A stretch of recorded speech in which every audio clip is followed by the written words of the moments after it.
Assignment number 1. 1.1 functions graphically, algebraically, numerically, and verbally.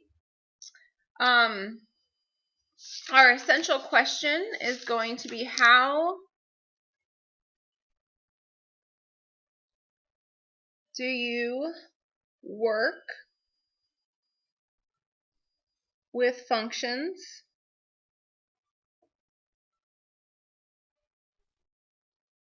that are defined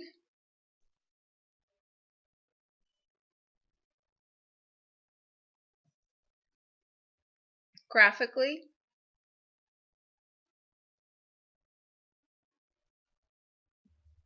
algebraically,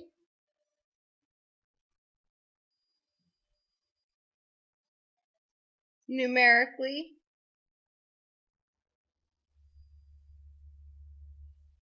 and verbally.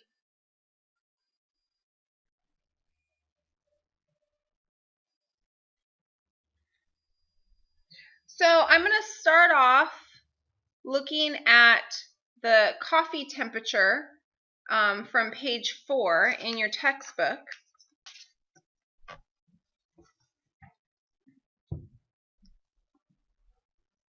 So if you pour a cup of coffee, it cools more rapidly at first, then less rapidly, finally approaching room temperature. You can show the relationship between coffee temperature and time graphically, as we see here. And then this figure basically shows temperature, which is on your y-axis in degrees Celsius, and it's a function of time, which is here on your x-axis in minutes. And you can see that at x equals 0, the coffee has just been poured, so it's at its highest temperature. And then as, and then the graph shows that as time goes on, the temperature levels off until it is so close to room temperature, which is 20 degrees Celsius, that you can't tell the difference. So hopefully you're seeing, okay, this looks like a kind of a familiar function to us. And this straight horizontal line there, that also looks kind of familiar to us. So those are a couple of vocabulary terms that we're going to go over. But let's look at how this function was represented differently. So I didn't copy this and put this into your notes. This is the function. This is the description. It's basically the verbal representation of the function. Okay. The things that I did give you, I gave you the graph. So this is the function being represented graphically. I gave you the table. So this is the function being represented numerically. And a lot of times I know when I'm given a function and I put it into my calculator, I like to see both of these. And we did this in Algebra 2. In Algebra 2, you learned how to, put a function in, see a graph, and then also go in and view it as a table.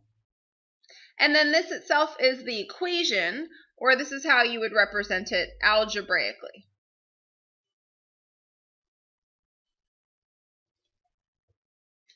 So I wanted to go over some vocabulary with you. Let's start with mathematical model. A mathematical model is basically when functions are used, or functions used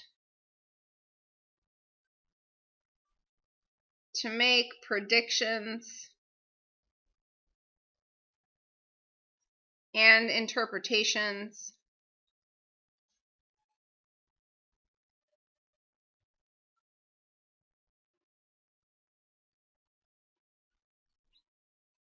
out. Something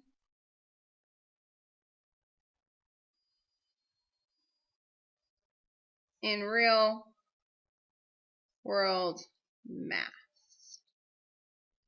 So for example, the coffee function, that's a mathematical model. Maybe not such a useful one, and we're going to get to see some more useful ones, but they use these all the time in the real world. I know when I worked in forestry and in watershed management, we went out and we collected a lot of data, but you couldn't always, collect data for every situation. So you kind of took the data that you had, maybe you graphed it, maybe you used it in some kind of a table, but then you were able to make predictions about, well, what happens if it rains this much, or what happens, you know, if I have this much sediment in a river. So we were able to make different predictions, different interpretations about something that we wanted to know based on the data that we had collected. And you'll get to see some of those again when we do our assignment in these examples. So the dependent variable, well, the dependent variable is dependent on the independent variable. Okay, so this depends on the input. Okay, so these are really the outputs.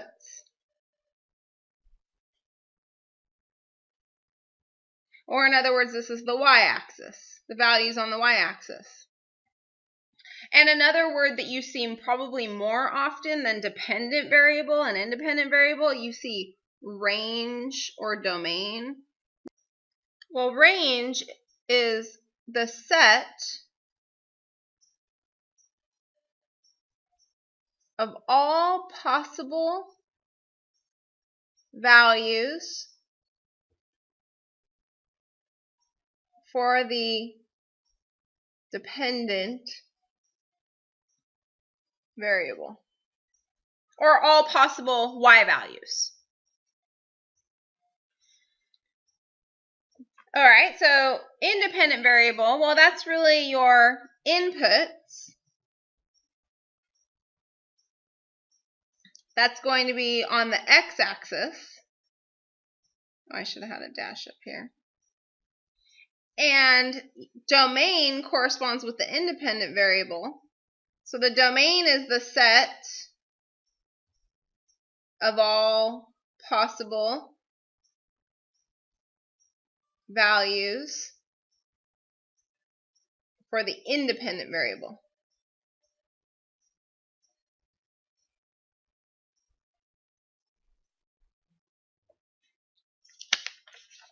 Now, hopefully this next term, asymptote, seems familiar to you. We dealt with it a lot in Algebra 2. And hopefully that's what you were thinking to yourself when you were looking at this graph and you were seeing, oh, the graph of this function is getting closer and closer and closer and closer and closer to this room temperature. Right? So that is, you know, it's not touching it, but it's becoming closer and closer and closer and closer to it. So that's what we call an asymptote. Okay, so an asymptote is basically a line, usually vertical or horizontal.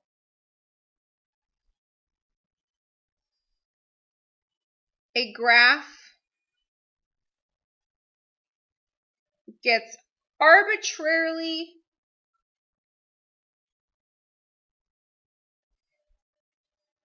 close to,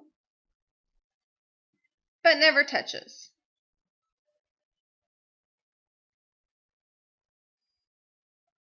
And last year we explored both horizontal and vertical asymptotes. And just to clarify, I want to go over the word arbitrarily. Actually, I want to go over the phrase, so I'm going to cross off this little colon here. I want to go over arbitrarily close. What does that mean? Well, that basically means that it can be as close as you want it to be. So you can get, you know, within a 0.00000000001 unit of the asymptote. You can get even closer. You can be further away. So it's as close as you want.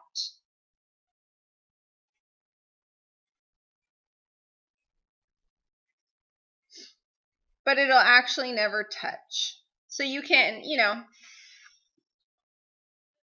I don't know if this is the best example because it seems to me that eventually that coffee's probably going to reach room temperature. But, you know, in this situation, if we just thought about it without the meaning behind it, if we just think about this is our asymptote, my graph is getting super close as x increases, right? So as x gets larger and larger, as the time gets bigger and bigger and bigger, the temperature is getting arbitrarily close to room temperature. Okay, so as close as I want it to be. If I want to get really, really big on time there, then I can get even closer to the asymptote. So that's what arbitrarily close means. So just to kind of clear that up, you're going to deal with this a lot in calculus and some in pre-calculus. So we definitely wanted to cover what that means. Okay, so moving on, I took example 1 out of your book so that we could talk about it and I can write about it. But there's plenty of great examples in your book. And you want to read through your book. Let me just show you. So on page 4, you know, all that vocabulary I just went over, it's all right there. Okay? And then we're going to go on and talk about this car problem, speed versus time. So the time it takes you to get home from a football game is related to how fast you drive. Sketch a reasonable graph showing how this time and speed are related. Give the domain and range of the function. All right, so I'm going to start off with, you know, I'm not going to go negative speed, and I'm not going to have negative time involved here. So I'm going to go ahead and draw myself the first quadrant. Now the question is, which thing depends on which? So, you know, for example, I've got time, I've got speed.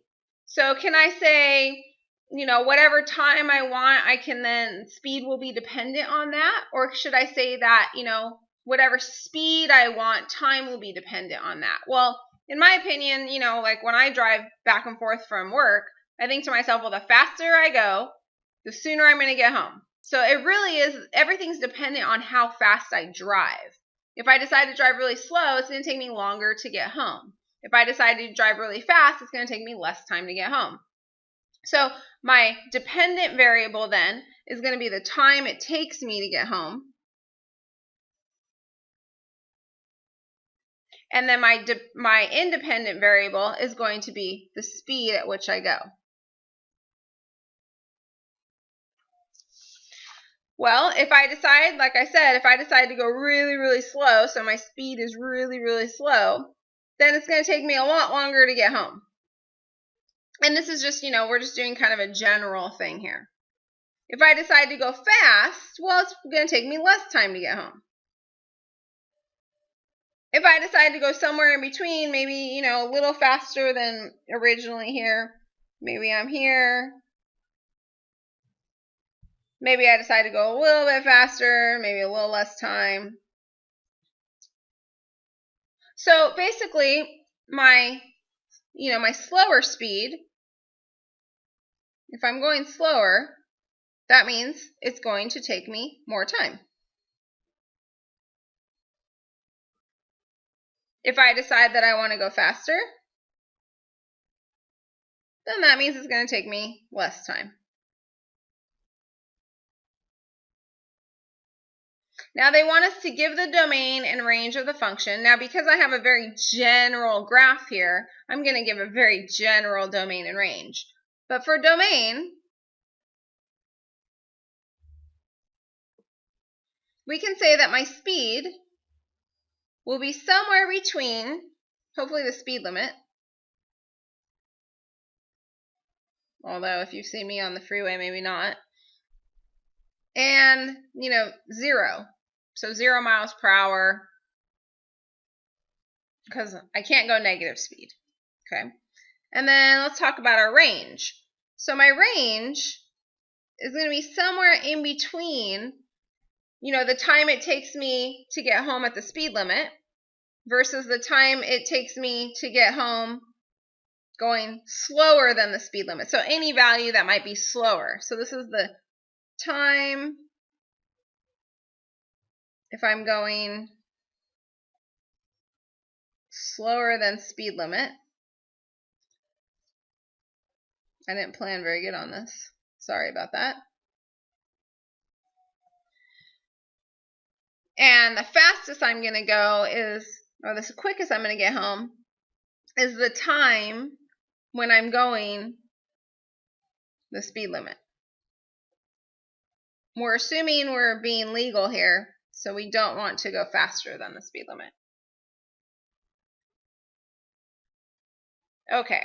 One more word that I'd like to clarify for you guys is this word instantaneously.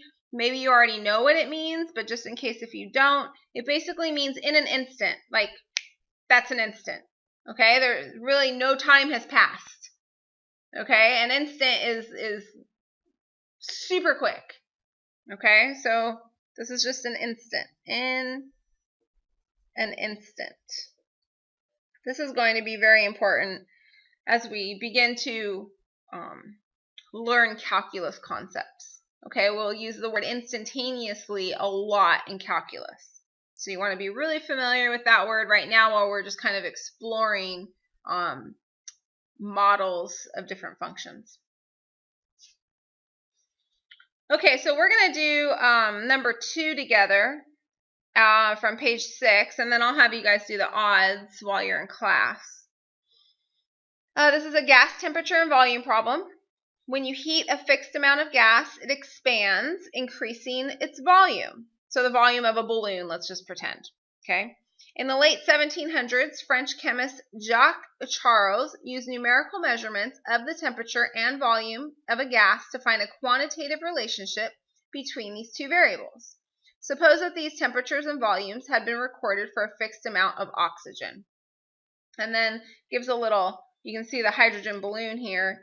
Jacques Charles invented the hydrogen balloon. He participated in the first manned balloon flight in 1783. Pretty cool.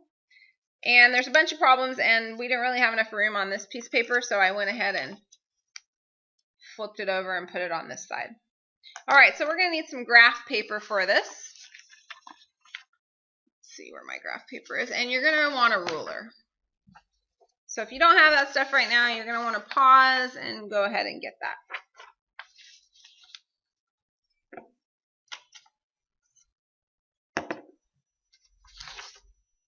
All right, so we're going to start by graphing. So on graph paper, plot V, the volume, and they're doing the volume here in liters, as a function of T. Okay, so what does that mean? That means that T is our input or our independent variable, and volume is going to be our dependent variable or our output. Choose scales that go at least from negative 300 to 400 for temperature. And for volume, we want to go from 0 to 35. Okay, so let's do that first. So let's go ahead and we're just going to, I'm going to stop right here. We're going to go ahead. Oh, actually, let's read a little bit further. I'm sorry, we're not going to stop right there because a little further might give us some good information.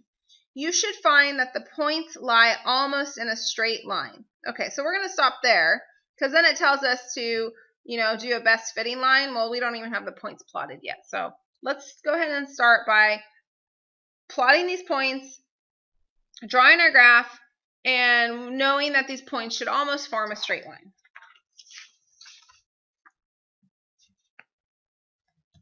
Now, it doesn't look like I need any negative volumes. And I need to go, for volume, I need to go from 0 to 35. Let's see, so 5, 10, 15, 20, 25, 30, 35. Okay, well, that's a little bit big, but that's okay. And then for temperature, I need to go from negative 300 to positive 400. That should work. I'm going to go, I'm just looking at my temperature here. I see that it's going by 50s. So my temperature, I'm going to go by 50. So on the left-hand side, I'll go negative 50, negative 100, right-hand side, positives. My volume, it says from 0 to 35. It would be really hard for me to break this up in any other way. Maybe I could do 2s maybe, but I think I'm going to go by 5s. And then I'm just going to have to really estimate.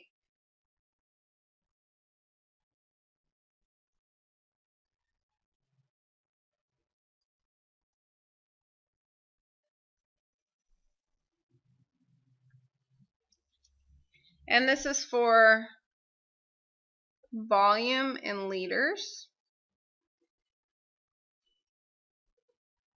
Now my x-axis is going to be temperature, and I'm going to put degrees Celsius. Okay, so let's see. So negative 50, negative 100, 150.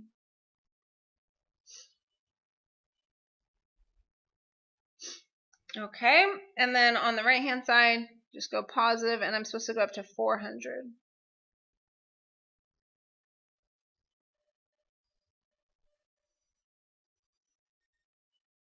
I think I'm good. Okay, so now I'm going to go ahead and I'm going to plot the values that are in this table. You guys should all be able to do this without me. Let's see, so at 0, I'm going to be about 9.5. And again, estimates, so we're doing the best that we possibly can here. At 50, I should be at 11.2. At 100, 12.9. 150, 14.7. 200 is 16.4. 250 is 18.1. And 300 is 19.9. So really close. I mean, that's super close to 20. Okay, so we plotted them. Now let's go back to our directions. With a ruler, construct the best fitting line you can for these points. Extend the line to the left until it crosses the t-axis, and to the right to t equals 400. Okay, so we're going to extend the line. Let's see, line of best fit.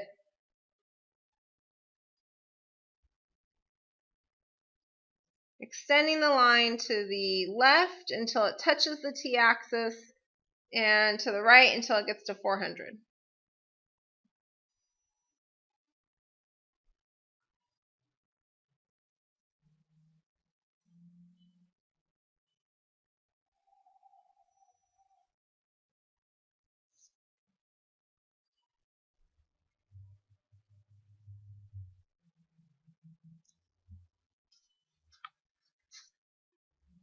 Let's see, how's my line of best fit? It's a little bit, it's good. Okay.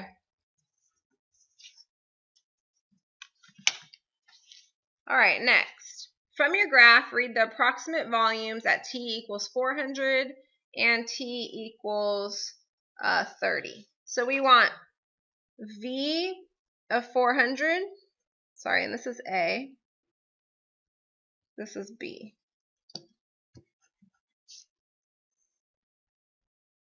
So we want V of 400, we also want V of 30. So on my graph, the volume at 400 is approximately like 23. I should probably put approximation.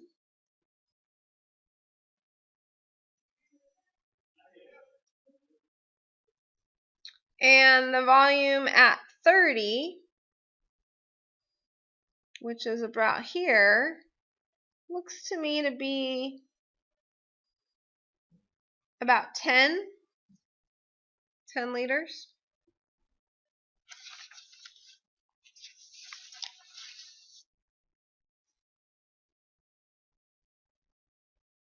These are just, again, approximations. Okay, so let's do the next one. So C, finding a value, oh, we're not done, sorry. Read the approximate temperature at which V equals 0. So when does the volume equal 0? So let's look for that. So the volume is 0 here, and that's happening for me around, I don't know, I'll say negative maybe 270. So V equals 0 at approximately negative 270 degrees Celsius.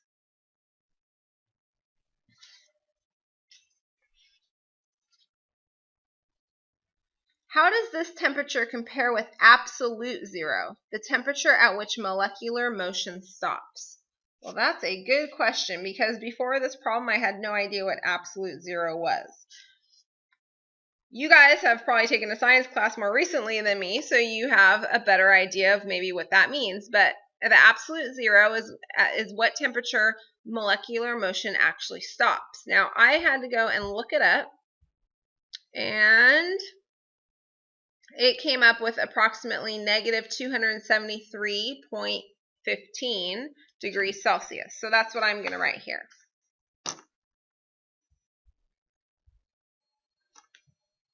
Oops. I'm pulling up all the wrong stuff. I'm sorry.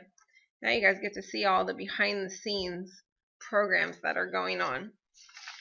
Okay, so we know then that absolute 0 is at negative 273.14 degrees Celsius. Oh, I think it said 15, didn't it? Well, it's close enough, but I'll go ahead and put 15. Okay, so we're pretty darn close. We're off by about 3.15 degrees Celsius. So we're pretty darn close. Okay, all right, so that's B. C. Finding a value beyond all given data points is called extrapolation. So let me get a highlighter here. So extrapolation is finding a value of a variable beyond all data points, beyond all given data points. So extra means beyond, and pole comes from pole, or end.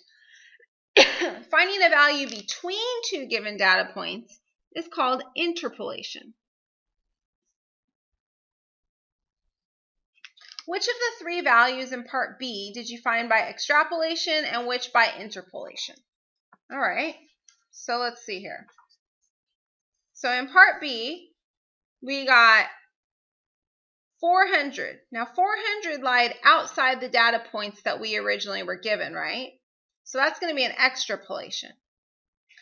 V of 30, well, that was within the data points we were given, right? That was in between 0 and 300, okay?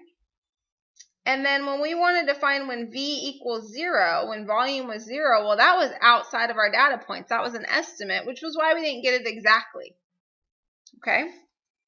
So, and I don't know where you want to write this. I think I'm going to go ahead and stick with what I got here. So for C, we're going to say that we had two different types. We had extrapolation, and those happened at V of 400,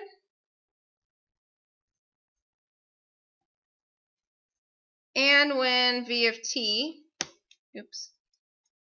was equal to 0. And then interpolation, that was V of 30.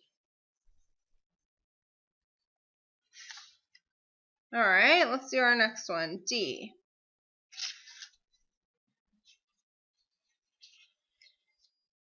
Why can you say that volume is a function of temperature?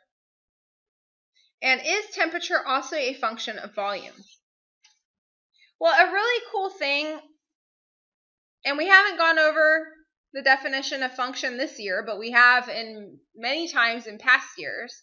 But, you know, anytime you have a line is a function, right? So we know that we can say that volume is a function of temperature.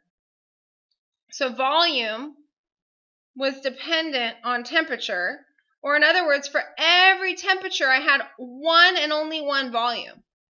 Okay? So I can say for D, I had one and only one volume for each temperature. Maybe since that's a sentence, I should put a capital. And now let's think about that. So, is temperature also a function of volume? Well, the question to ask yourself then is there one and only one temperature for every volume? So in other words, if I decided to switch the x and y axis, would this still be a function? And it would, because there is one and only one temperature for every volume. So we can say yes.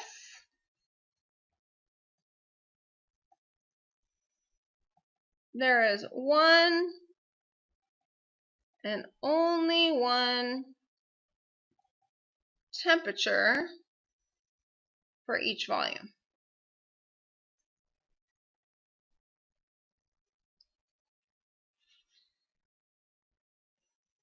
Okay, last one.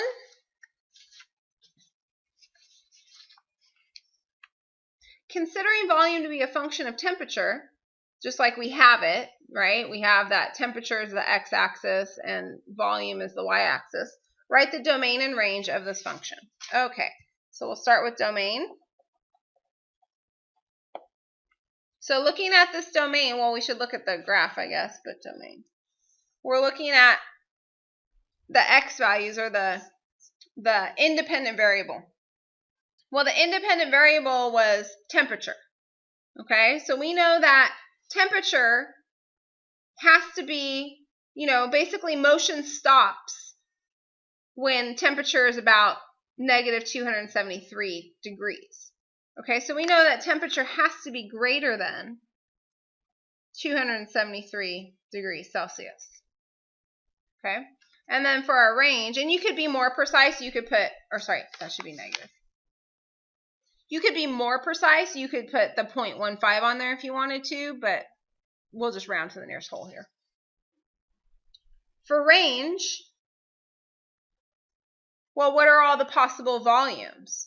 Well, it looks to me like you're not going to have a volume of something, when it's 0 degrees, or sorry, when there's 0 liters in it, okay? So you need to be bigger than 0. But, I mean, if I keep increasing the temperature, this volume is going to get bigger and bigger and bigger, right? So it keeps going. So basically my range is that volume has got to be greater than 0 liters. Okay, and we're done with this lesson. You might want to go back and, I think on your exploration that we did in class, number 9, you might want to use your interpolation and extrapolation for number 9. Fill in the blanks there in case if you didn't get those in class.